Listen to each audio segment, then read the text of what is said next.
Hey everyone, so in this Java tutorial, I wanted to give you a little demonstration of the static keyword, what it does, and what removing it allows us to do as well. So right here, obviously, everything we've done up to this point has been static, and whenever we access things, we have to type an animal with a capital A.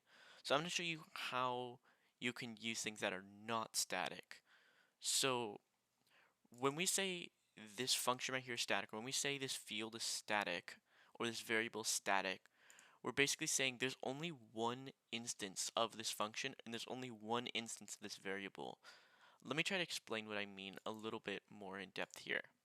So if we want to access them, we type in animal dot, and then that's how we can access it. But let's say we were in another function or another, just somewhere completely else in our program. Obviously, we don't have a big program. And we type in this animal dot, we access, if we change the number, it's changing the exact same number in our computer's memory.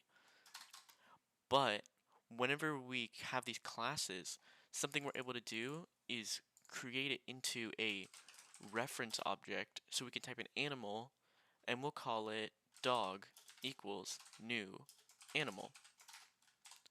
Just like that. And we're creating a dog, and this is giving me a thing because it says a utility class. A utility class is where all of the members are static. Um, so we're gonna fix that in a bit. That's why it's giving me that error. Anyway, so we're creating an animal called dog, and it's equal to a new animal. And instead of calling it my favorite number, we'll call it number of legs once again. And we'll say it's a, I don't know, two-legged animal or something. And then we go, and we can type in dog dot number. This needs to also be not static, my bad. Dog dot number of legs equals 4. And now just like that, what is this error? Write only object, oh. And then we could, print it out. So we could go dog dot number of legs. So just like that, even though an animal it's declared as 2, we can basically what we're doing here is we're creating a reference object, or reference, a reference type, this dog. A dog is an animal, and first we're creating it as a new animal, so that means we're allocating some memory the size of an animal. And then now we can change things for this dog, and then we can print it out. But let's say we created another animal, human equals new animal. And then we could do the same thing. We could go human dot number of legs equals 2. And then if we print out the human's number of legs, whoopsie,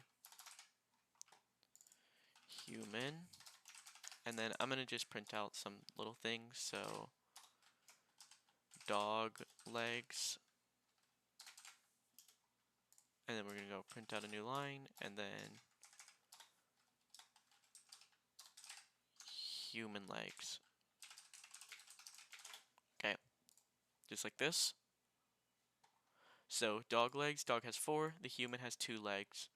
And if we didn't assign it for human as well, it's going to initialize to a value of 2, because an animal it's set to 2. So that's where that number comes in. You could also just not do it like that, and it would do the same thing.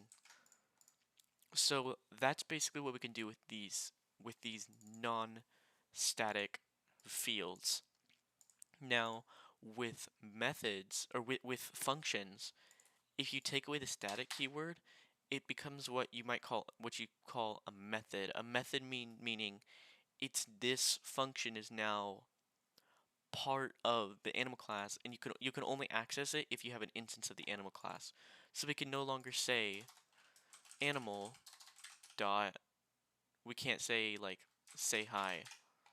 So I'm gonna change this function and call it say number of legs. And instead of printing out everyone, we're gonna say I have, and we're gonna say plus number of legs. Okay, I'm gonna put a space here as well. So I have the number of legs. So if we go in here, and then instead of doing all this, we can say dog dot say number of legs, human dot say number of legs. And if we try this out, For the dog, it says I have 4 legs, and then for the human, it says I have 2 legs. So what it's doing is, because this is a method, this number of legs isn't always 2, even though it says 2 right here. What's happening is we updated it, and I'm sorry if I'm going a little bit too fast. You can feel free to go back. We're changing, going dog.number of legs equals 4. So it's changing the value of it. So when we run this method, it's using our updated value here. So methods basically allow you to have the same function, but it can have different outputs depending on like how you call that function, or in this case, like the method. So right here we can say the number of legs. For the dog, it's gonna give us 4. For the human, it's gonna give us 2. And obviously we could change this to 2, and that's going to make it kind of not give us the right output. But yeah, so that's basically how we can use non-static things in Java. That's what we can use it for. So the static keyword is very useful because sometimes you don't want this functionality. Sometimes you want just one instance of something, and then other times you want to be able to create lots of instances of something. You want to be able to create many different things. So yeah, I hope this tutorial was helpful, and thank you very much. Happy coding!